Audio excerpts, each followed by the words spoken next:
Here are the two active target tube boxes on my deck. One of the things I want to point out is here's that ground screw that I was talking about, and that's where the ground wire attaches. And on active target 1, this screw was not provided, and you had to hunt around for the proper size screw. But in active target 2, it's included in this little brown envelope, and that's this screw right here, and that screws into that little spot there, and you can attach your ground wire to it at that location, which is right there. So that's the plan.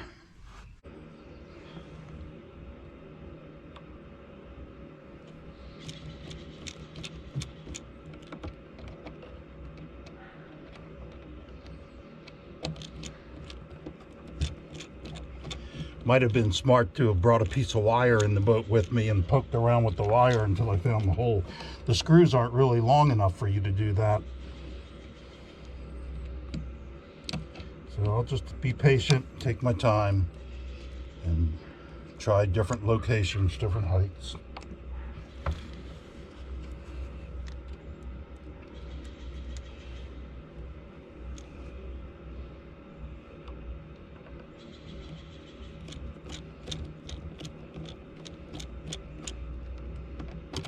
The hole is here somewhere.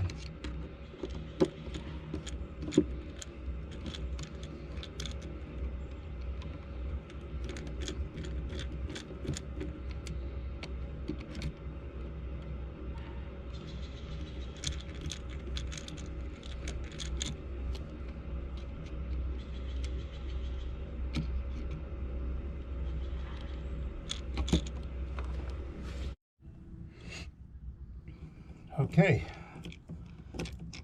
found the hole, got it in. Okay, one box is mounted. We'll go to box number 2. Put my fire extinguisher back in so I can make sure I don't have it blocked when I go to put the second box in.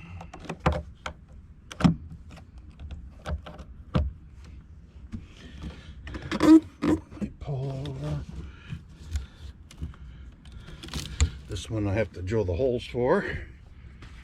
My screws.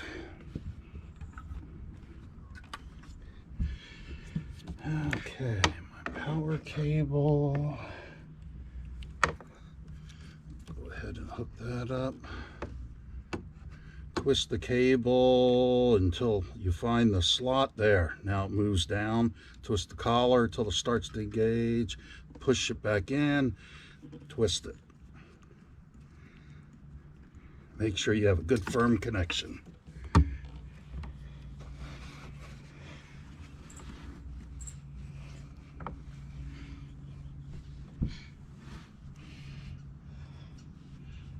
Okay.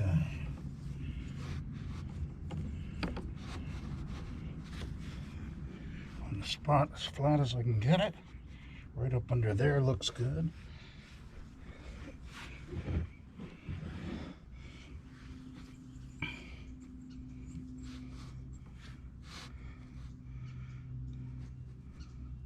Right about there.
All right, I got it started.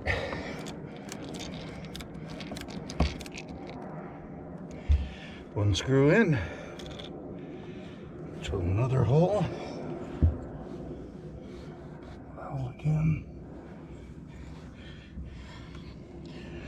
drilling them at the top of the slot so it's easier to find.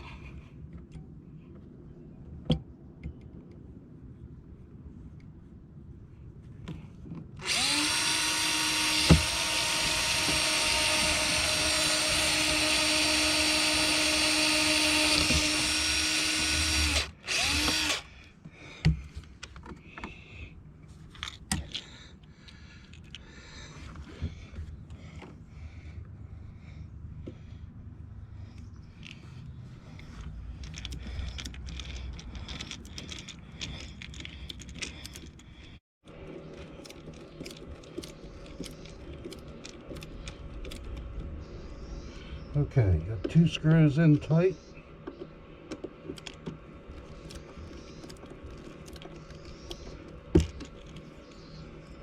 Good, now I can drill the other 2.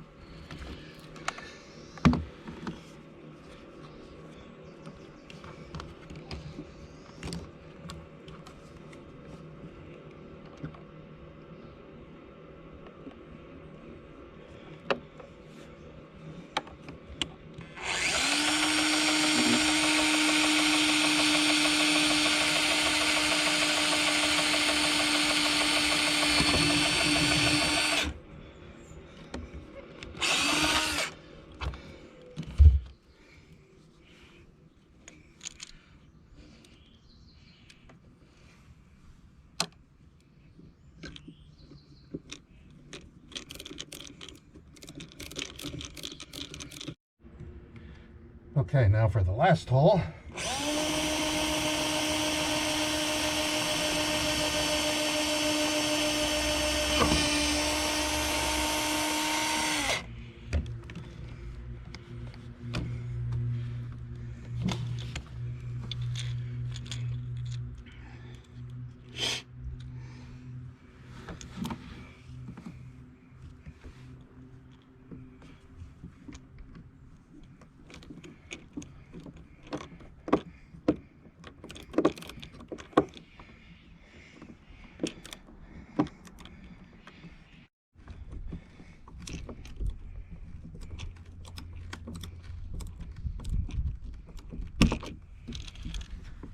All right, got that done.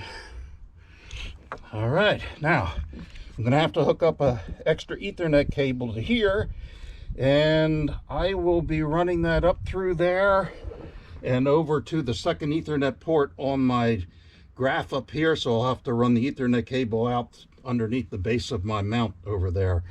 So I'll have to do that. And then I've got this one Ethernet cable going to my Structure Scan 3D box, and then that works as a hub, and it sends the signal to my front unit and to my back unit. So either active target, they'll both be on the same Ethernet network, and we'll be able to be seen, either active target or both active targets will be able to be seen on my console and my BAL Pro units.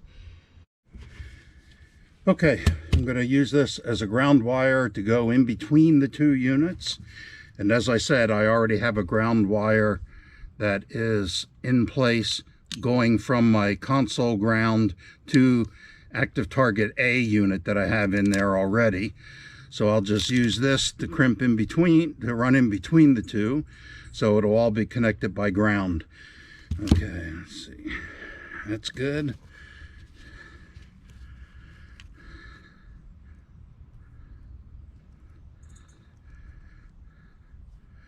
That in position, put it on the red spot, crimp it. Okay, good. Now I'll heat shrink those.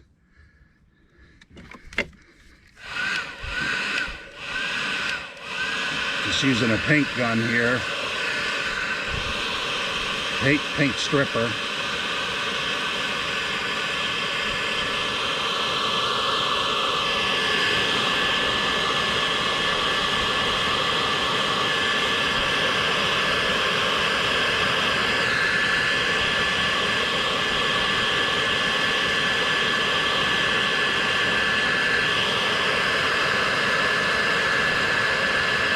Do it evenly all around.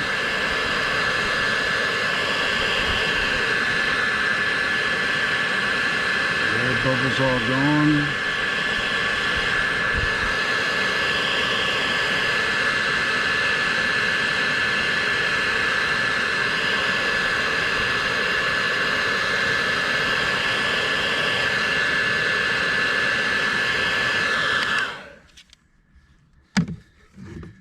Okay, got it.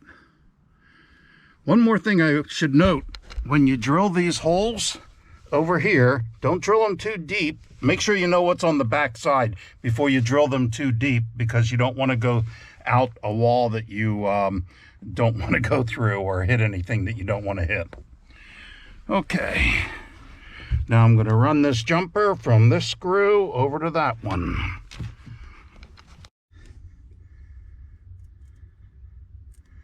Okay, going into the ground wire into this screw.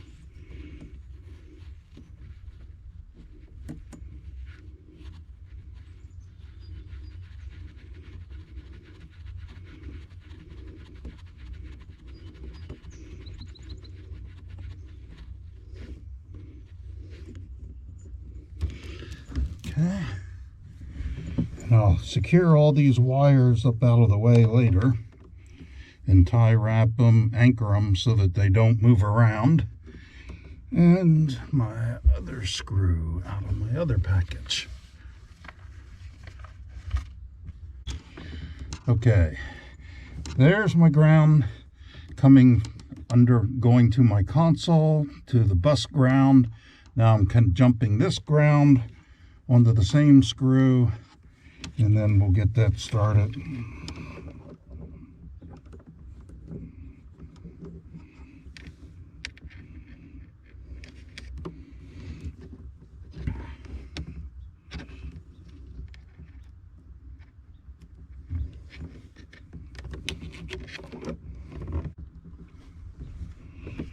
Okay, I've got that started. Now I can screw it down.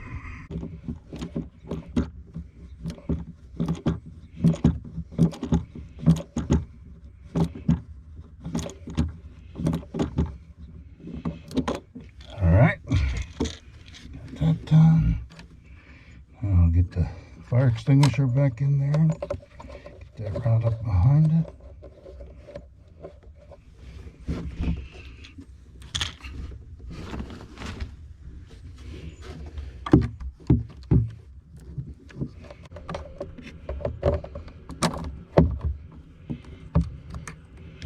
Okay, we'll route that, anchor that up that direction, that one up that direction too. Change that Ethernet routing. Okay, I've got the ground hooked up there, running over to the ground of my other active target 2 unit, and then a second ground wire there running up to under my console to my negative terminal, negative bus. So it's still got a lot of wiring cleanup to do, and I still have to pull the transducers through the gunnel up over here and out this opening in the upper corner. You can see my red fiberglass snake coming out, and the cotton cord that I have coming out. So I'll use probably the red snake to try to pull both active target transducer cables through there. That's going to be a chore. Don't know if I can even do it. It's actually doubtful. I had a hard enough time pulling a single cable through before. I removed it and put the snake in its place, and now I'll try to pull 2 cables in at the same time.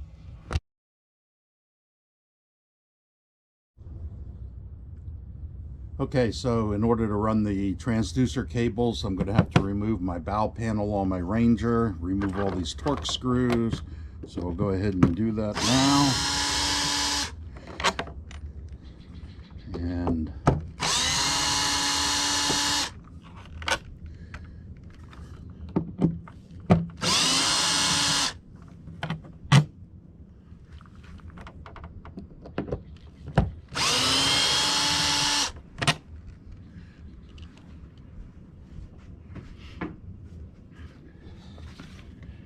By the way, I'm going to run the transducer cables through the top of this bow panel, and I'll show you that in a second once I get these last few screws removed.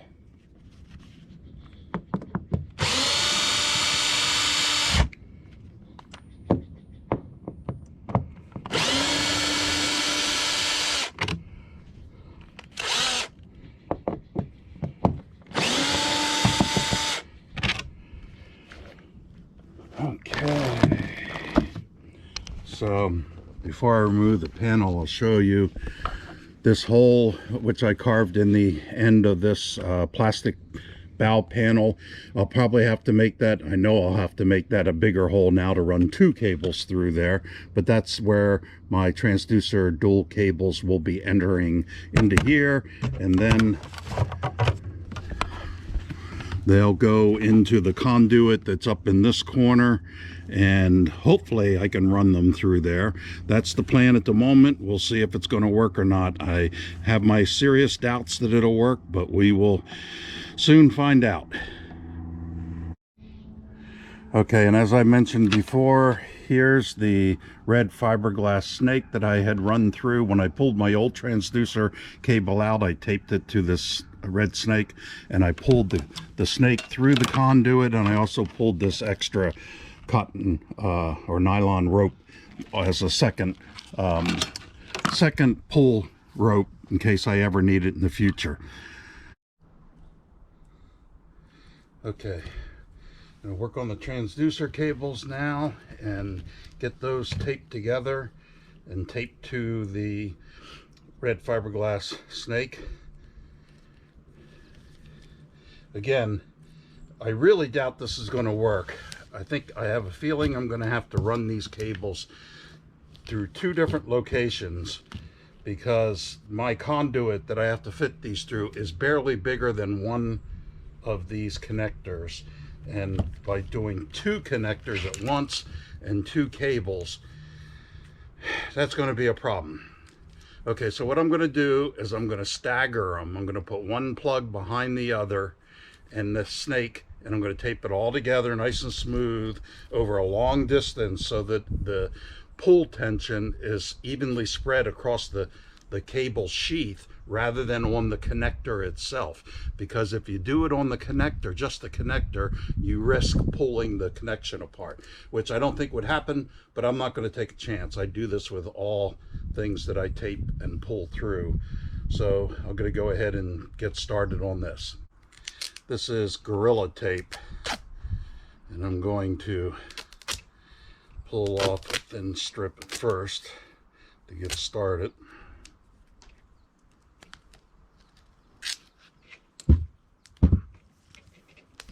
Very sticky tape on the one side, and on the other side it's pretty slick, which is something I look for in the tape that I'm going to run through. So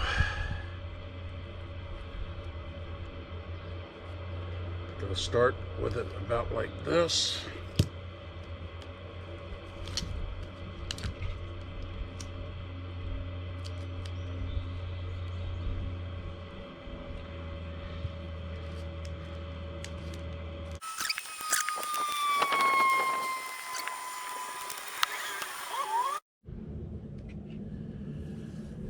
Okay, I've got it started so far. Now, because of this big gap in here, I'm going to ball up some tape and stick it there so that I can wrap across there, and I'm going to ball up some tape here and wrap it over that. I want to make a smooth transition, evenly tapered all the way up there for pulling it through. So I'll go ahead and work on that. Okay, so I'm just folding the tape over top of itself to fill up that gap, use it as a filler, so to speak, and I'll keep building that up, and then I'll wrap more tape around it. Okay, I have it all taped up, and I've tried to make it as compact as I can and as tight as I can, with a smooth transition from this end for pulling it through this direction, and also a smooth transition at this end if I have to pull it back out. Well, just as I was afraid, plan A didn't work. Too thick. The conduit doesn't have that much space in it. At best, I'll only be able to run one cable through at a time. I probably will be lucky to get a single cable through there. I'm going to have to find another way to get my transducer cable back to my box, or else change my box location. So stay tuned, we'll figure out what will work next. Okay, reduced it down to a single transducer cable, taped all up again onto the red fiberglass snake. A little smaller, we'll see if we can get this one through. Okay, it's another day. I had to resort to going to Bass Boat Central forum and asking some questions of my fellow Ranger boat owners, asking them how they've solved the problem of routing multiple cables for multiple active target transducers. And I got no real clear answer, but I got some ideas of some things to try. So I'm going to video the process that I'm going to attempt to use. Hopefully it will work and others can benefit from my experience. The first thing I wanted to figure out is how far up this starboard rod locker goes to the front, because Ranger foams in all of the compartments in their boat for their flotation, famous level flotation, and I don't want to dig out tons of foam, so I don't know how much I'm dealing with. And there's a shroud in here that protects your rod tips when you run your rod tips up into this locker, and it goes up further than my short arms can reach. So I'm going to check with, I've got an old fiberglass CB antenna that I used to use on bass boats 30 years ago, and I saved this, and now I know why I saved it for this project. So what I'm going to do is I'm going to run this through my rod locker to the very end of that shroud, and then put this back on top of the deck and see how far that shroud runs, so I know how much foam I'm going to have to cut out. So I'll just take this fiberglass and I will run it through the shroud all the way to the tip. Okay, it's all the way up as far as it can go. So I moved it all the way up as far as it can go, and I'm going to unscientifically measure with my hand. I'm going to place my hand where the edge of the rod locker opening is, and I'm going to remove this. And now I can see how far that extends, because I got my hand in the same place. I'm going to put it on top of the deck where the rod locker opening is, and my goodness, it shows that it comes all the way up to the very front. So it doesn't look like I've got very much foam in here to remove it all. So that's what I'm going to have to cut through. I'm going to have to cut through that foam just a little bit, try to find the black plastic shroud that goes up into my rod locker, and then I'll try to drill in from this direction. And don't know if this is going to work, but it looks to be as good of an approach as any. Originally I was going to run my extra Ethernet cable. As you can see, I've got both boxes mounted in here now, and one Ethernet cable from one AT2 box is going to my 3D structure scan box. I was going to run the second Ethernet cable the same direction as where my power cable came from, and then I was then going to exit the Ethernet cable in with this cluster and add it to this cluster, because I have two Ethernet ports on the transom, or on the console mounted graph. But if I'm going to drill a hole up in the front, I might as well run that second Ethernet cable from the second Active Target 2 transducer. I might as well run it all the way up through the same hole as the two transducer cables. So both two transducer cables and my Ethernet cable for the second active target box will go up to the very front, where I will then connect it to the second Ethernet port on the back of my HDS Pro 16 when it arrives. So let's see if this will work. I'll give it a shot. I don't know the best way to cut this foam out. For now, I'm just going to use my daily carry pocket knife. and just start chipping away at it and see what happens.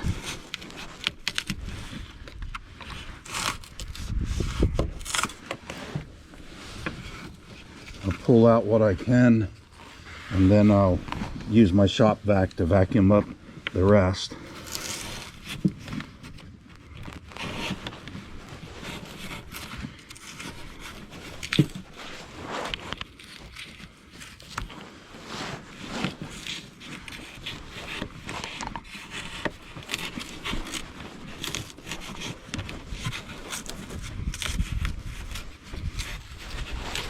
Cuts pretty easily with the stout knife blade.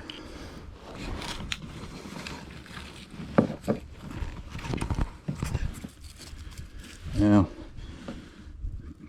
I think before I go any further, I'll get a cardboard box to put these pieces in so I don't have extra work to do and vacuuming off my carpet. Okay, let's see how the progress is going so far. Don't see the shroud yet, so I got to keep working back a little bit, but I got to be getting close. Okay, I went ahead and got the shop vac. Decided it'd be a lot easier to keep this clean as I go. I didn't want to use the shop vac at first because I didn't want the noise in the video, but I'll just turn it on and off as I go and keep it cleaned up and keep working on getting finding my way to the back of that plastic shroud, which I haven't yet reached, so I got some more digging to do. Okay, I think we have success. I think I found the box, the end of the shroud, the corner of the shroud, right where my knife is pointing. It appears to be what I'm looking for. I'll dig a little more foam out just to make sure, and I'll probably drill a hole right through the corner or through the top here to run my cables through, and if that goes into my rod locker, it'll be great. And just to show you, here's how much foam I removed. It's really not that much foam, and it wasn't that hard to remove, especially using my everyday carry knife that I have, and it's just a little bit tedious. And I would probably suggest wearing a glove on your right hand when you do it, just to keep your knuckles from getting busted up and little cuts in there. You're always working around fiberglass and tight corners, and it's always sharp, so I would recommend doing that. Okay, I drilled a hole through the top corner of the rod box on my starboard side using a 1 1/8 inch drill bit and cordless drill, and let's see if I can get a picture inside to show you what that hole looks like. It'll be dark, and I can't quite get it, but in the upper right corner you can see the hole drilled through the box,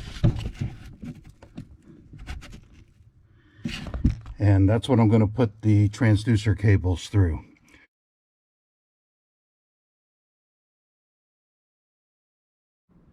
Time to go ahead and start mounting the transducers onto my Ghost trolling motor. I've given a lot of thought to how I want to rig these transducers, and what I'm going to start off trying is to have one in forward mode, because forward mode is what I use most of the time. I rarely use scout mode, especially since I generally fish deep water. Now, if I lived in Florida or back in Delaware where I grew up, where all the lakes are very shallow for many yards, you have pretty much the same depth of water, then I would use scout mode a lot more. And one of the nice things that Lowrance does in this setup with Active Target 2 is they give you two different trolling motor mounts, and one of them says shallow right on it. If you can see that, the words are written right on it, shallow, and that gives you a much flatter angle than the normal transducer bracket for scout mode for the motor mount, and that lets you see much further in shallow water.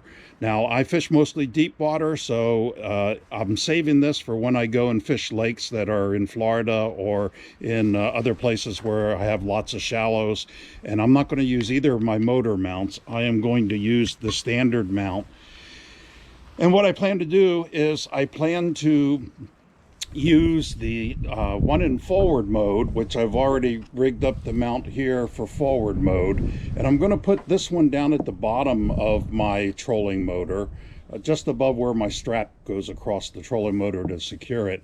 And then above it I'm going to put one in scout mode, and that scout mode will I didn't want to put the scout mode below the forward mode because I'm afraid that the transducer edge will block some of the forward signal. When you have both of these in line, even though this is offset this direction, it still is right by the edge of that. So I think I'll prefer to have the forward mode on the bottom, the scout mode on the top, and that way I don't have to worry about my beams being blocked by either transducer. So that's the way I'm going to start out rigging it, like that, with one in forward and one in scout mode up above. So I'll get started on mounting those, and we'll see how that goes and looks.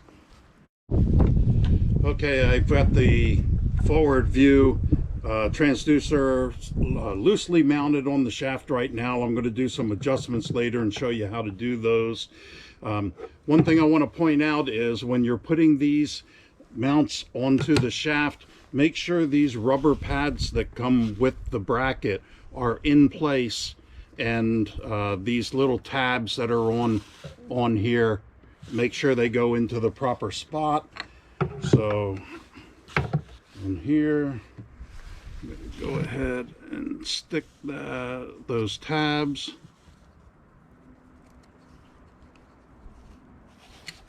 And this is just a tight friction fit.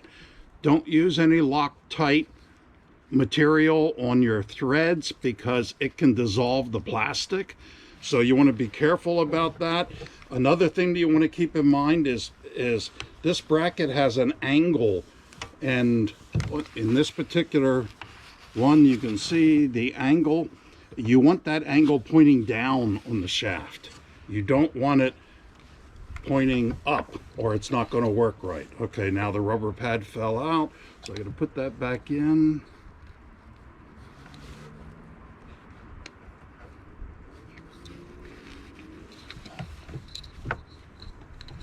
Okay, stick that up there. This one's going to be my scout mode. I'm going to put it pretty close to my other bracket, since they're not going to interfere with each other. And get this in place, keeping there, make sure the rubber stays in place. Got to have, it's a lot easier when you have a friend helping you juggle all this, but you can do it by yourself like I'm doing here. Get one screw started. These are Allen head screws. They take a number 6 Allen wrench on the metrics. I'll go ahead and get this started, and I'm not going to tighten it. It's important when you put these screws in and tighten them that you tighten them like you would your lug nuts on a car wheel. You want to do them evenly, a little bit at a time, so that you put even pressure on the shaft rather than putting too much on one side and then cranking down the other side and breaking the plastic because it didn't get put in evenly. You won't have a problem if you take your time and do it little bit by little bit, but you could have a problem if you tighten one all the way down and then try to tighten another. That's a sure way to break the plastic mount.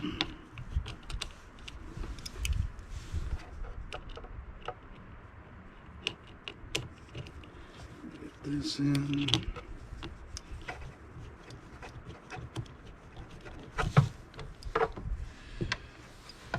Get the fourth one in.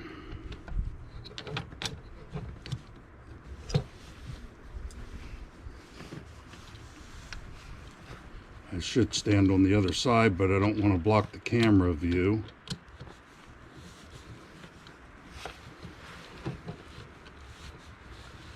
Okay, now tighten these up gradually. I'm just getting it in the general position now.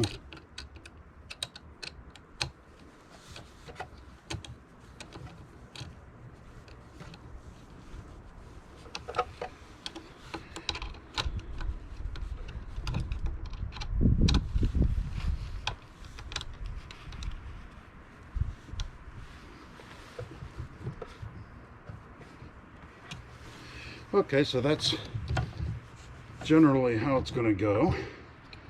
And then I'll tighten up these knobs. And then I'll make some final adjustments here. And I'll get these cables snapped into my Ashmore clips. I wanted these down, I wanted both transducers mounted pretty low so that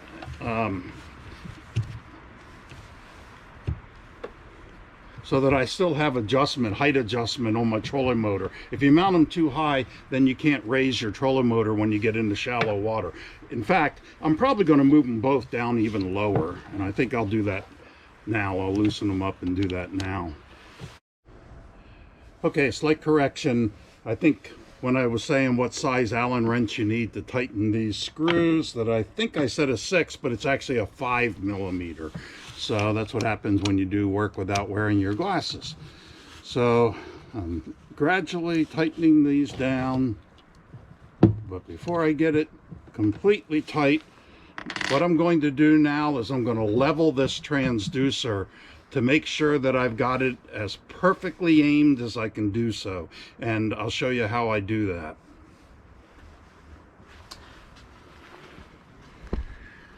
What I want to do is I want to first make the trolling motor body level.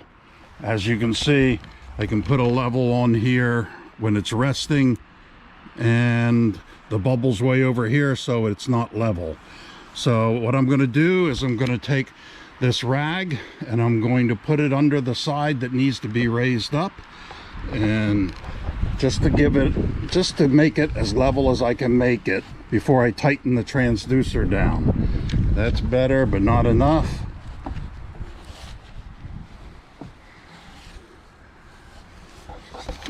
Still not there.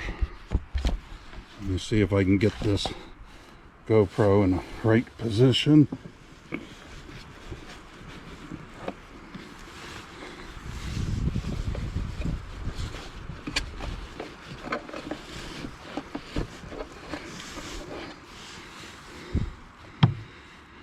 Okay, that is good right there.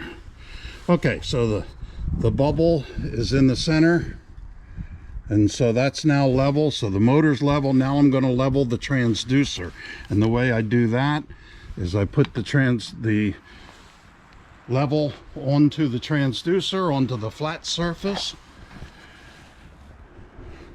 and I need to bring this side down until the bubble is again in the center. So this is why you don't want to tighten your mount yet.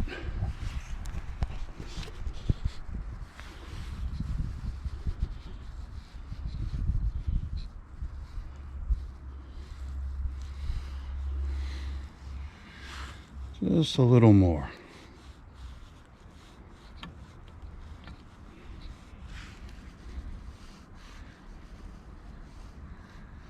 Doesn't take much to be off. Okay, I think I got it. Now I'll go ahead and tighten each of these screws on the back, and everything will be perfectly level there.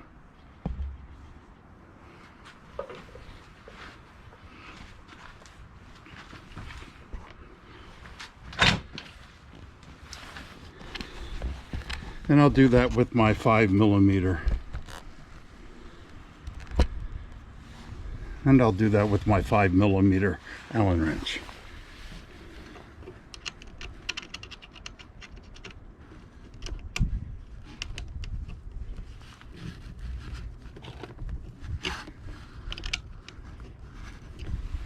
Again, a little bit at a time.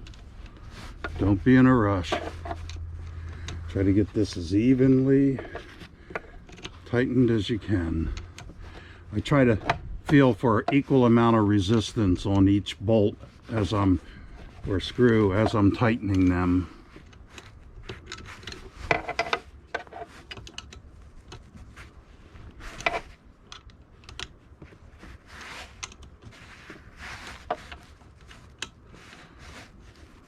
As I get closer, I start going alternating on an angle.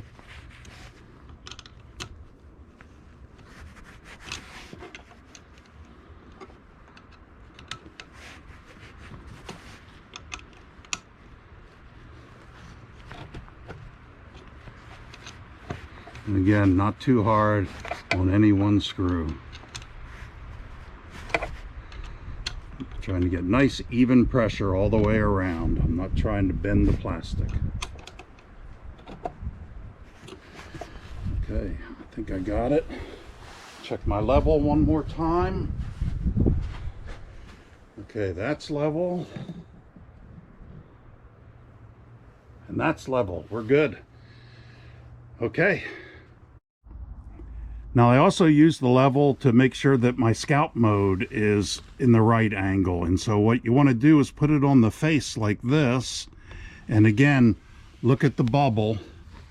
And when you've got it perfectly plumb, the bubble should be right in the center. I'm going to try to move it over a little. There. Oh, a little more. A little more. Okay, now I'm going to tighten those bolts. Okay, I have both mounts now tightened evenly all the way around, just enough to compress that rubber tightly around the shaft. I'm checking each of the ends of the bolts, making sure that they look like they're evenly protruding through the nuts, and they are, so I know I've got it tightened pretty evenly, which is good. I also check the gap in between them and make sure the gap is consistent all the way around. Make sure that your cables are so that the cable itself is close to the shaft. You don't want to flip this transducer over and have the cable come out of the transducer away from the shaft, because then you have it upside down if you do. And another clue is the temperature sensor should be on the top and on the front face like it is here. One other little trick, I used the rubber washer that is intended for the down or for the motor mount. I use it on the adjustment knob on each of these, and I have a YouTube video on this tip that you can look up on my channel. And the good thing about using that rubber there is that now I can adjust from forward to down scan real quickly without having to reach over and loosen the nut. And the other thing is that rubber helps keep this nut from ever falling off in the lake. I've had one get loose over time and worked its way loose and fell into the lake, and I had to replace it. So that rubber washer does that trick as well. And again, it gives you quick and easy adjustment.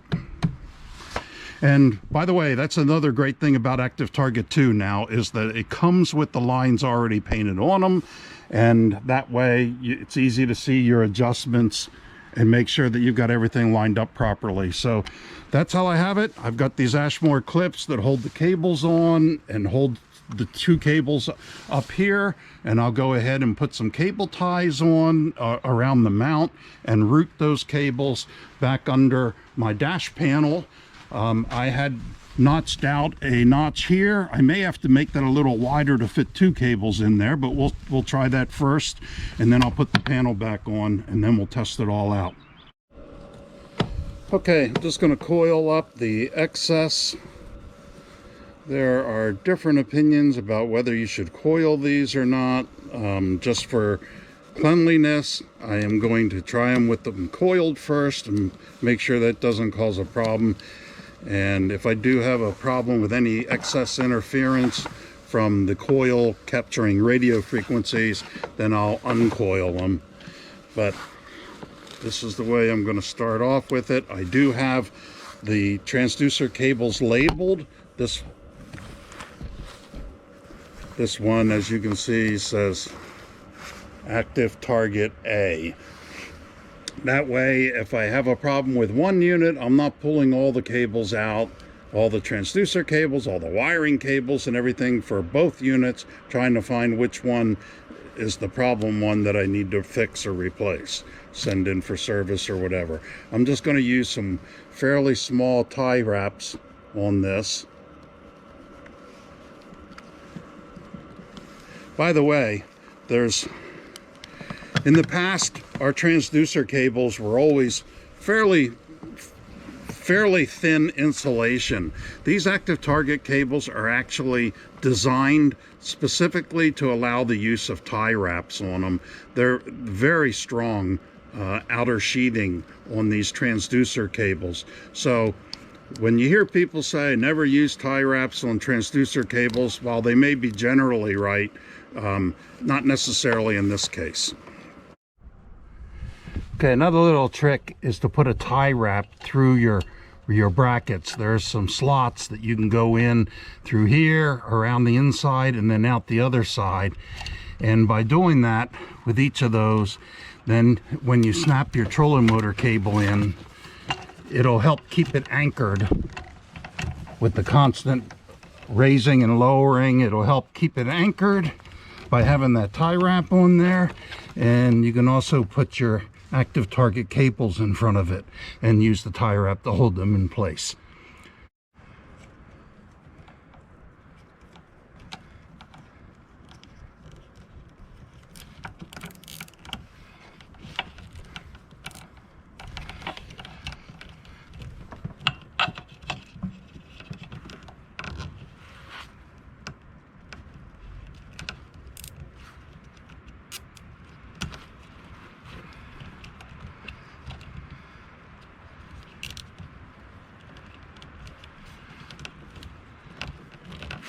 Right, I'm going to go ahead and notch this out just a little bit more because I want to put some split loom around that to add some reinforcement and to keep the panel from cutting into the cables of the active target transducers. Okay, I'm going to put a tie wrap down here to keep the cables in the right position. And that tie wrap is going to be below my dash panel once I get the split loom on.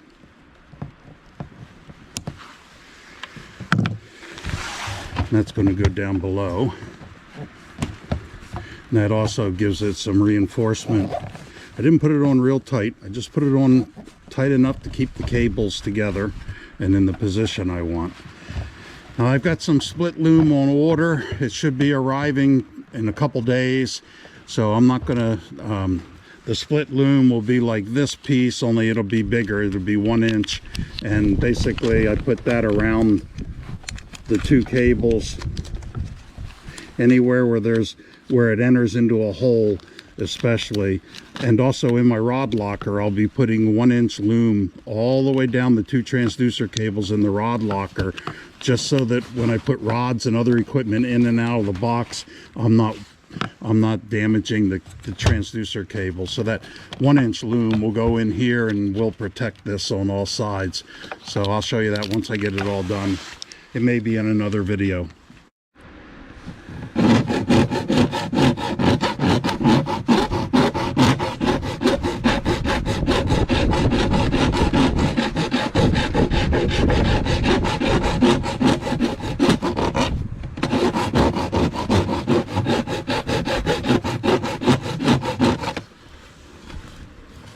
Okay.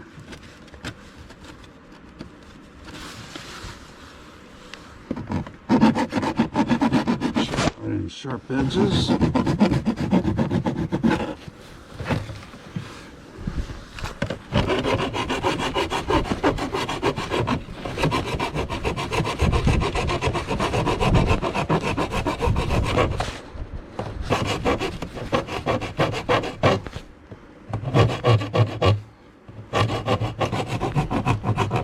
Could also do this with a Dremel Moto tool.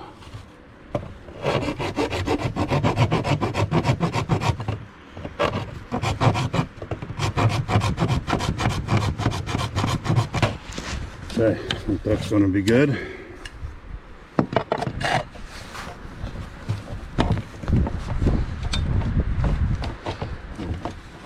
Make sure once I get the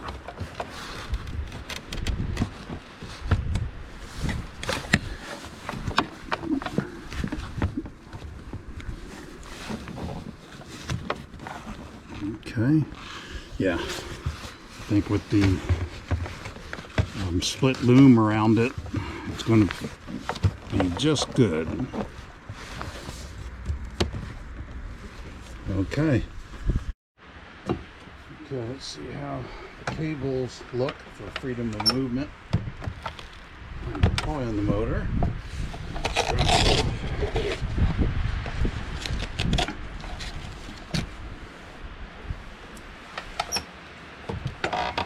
One of the nice things about having the 52-inch model is that I can lower my trolling motor while my boat's on the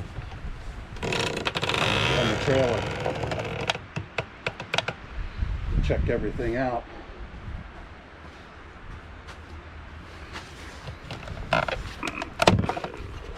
Make sure we get these placed.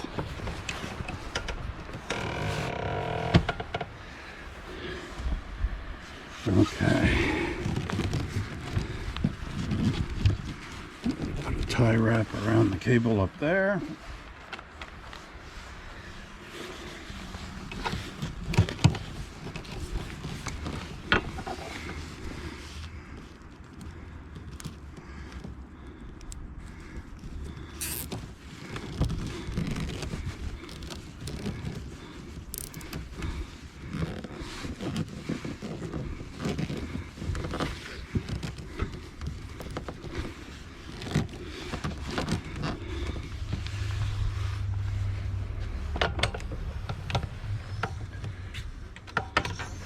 I can put a cable, one more cable on down here.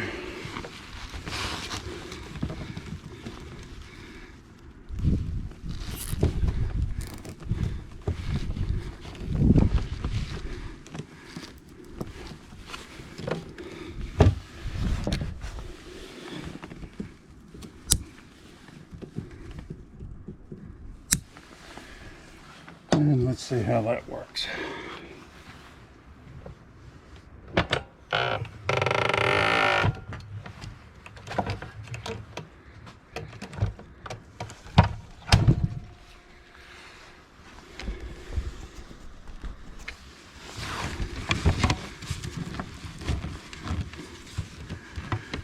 Okay, that should do it. Okay, so these cables that I have down here loose, I am going to be putting those in 1-inch split wire loom as soon as that arrives, and I'll put those tie wrapped nice and neatly down in the corner of the rod locker where rods and other equipment won't get caught in them. Let's go ahead and turn on the accessory switches to see if the active target boxes are wired correctly and light up. I've got my 3D structure scan on accessory 1, and I've got the both active target yellow wires going to accessory 2. And let's see what we have for lights in here. The power light on the box in the bottom right corner is solid green right now. When the box is fully booted up, it should start blinking between amber and green, and there it goes. Okay, now you see it blinking amber and green. That means it's wired properly for power. The other lights are, I'm not in the water, so the transducer light isn't going to lock on. Let's check this other box. Go from the other angle. And you can see the far box is blinking green and amber, and so that is hooked up and working the way it is. It should be. Okay, here's an important tip that I should have mentioned at the very beginning. Before you mount those active target boxes to your wall, there's a couple things you want to pay attention to. If you don't, you could be very sorry for your results. First of all, the transducer plug that goes into each of the units it's got a whole series of pins in it, and those pins are very delicate and they have to line up perfectly with the holes in the end of the plug. Otherwise, if you try to connect the cable while it's mounted to the wall like this, it's very hard to get those pins to line up correctly, and you risk bending them and then not being able to get the plug to fit together. Do not try to maneuver the cord underneath and get it lined up and then attach it. That's a recipe for disaster. Make sure the box is off the wall and you attach the cable before you mount it to the wall. That's one tip. The other tip is be careful about what's on the back side of where you mount these boxes.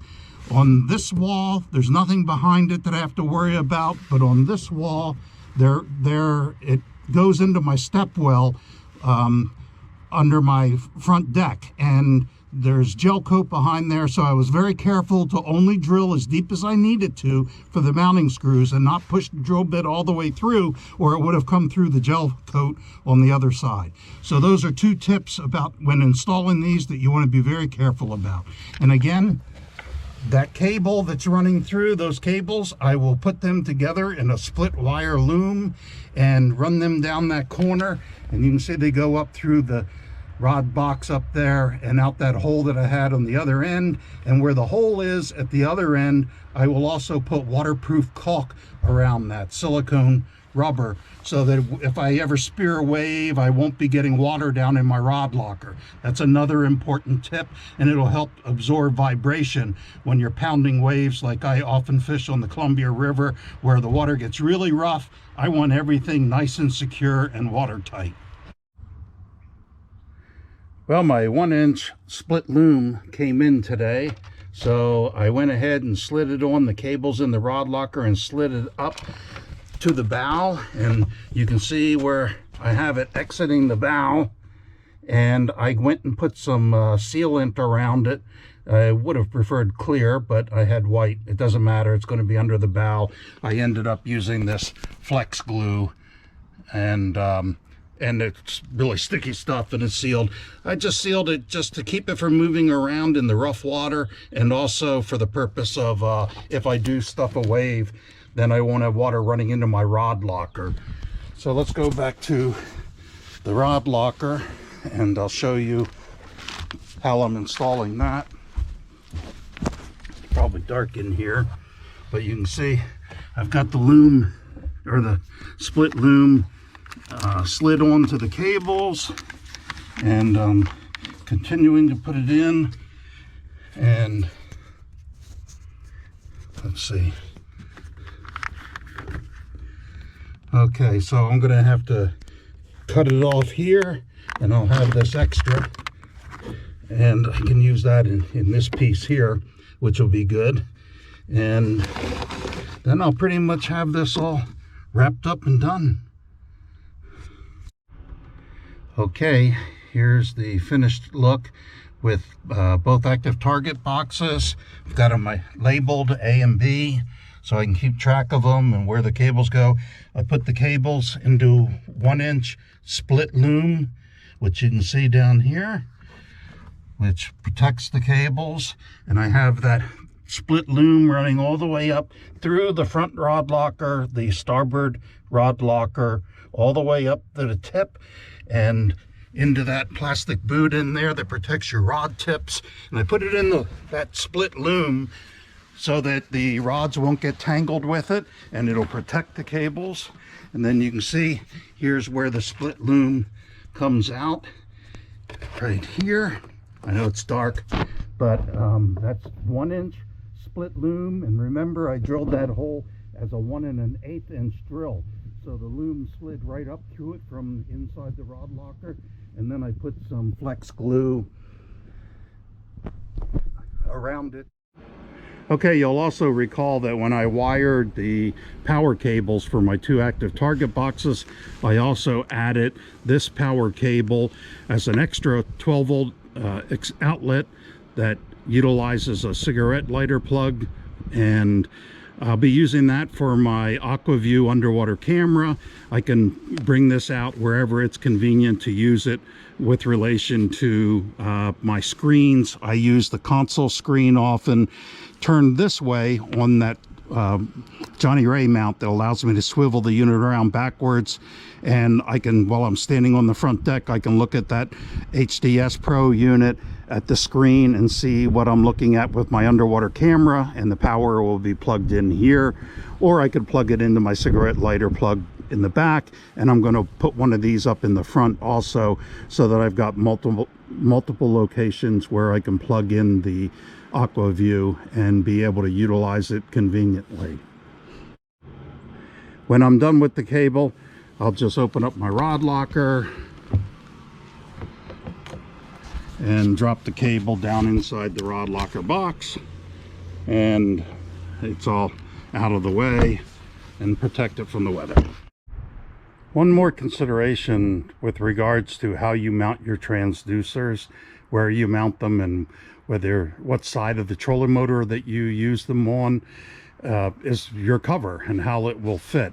The way I had mine mounted here, they don't interfere with my boat cover at all, so I can still trailer my boat with the boat cover on and not get damaged with not damage my transducers or the cover.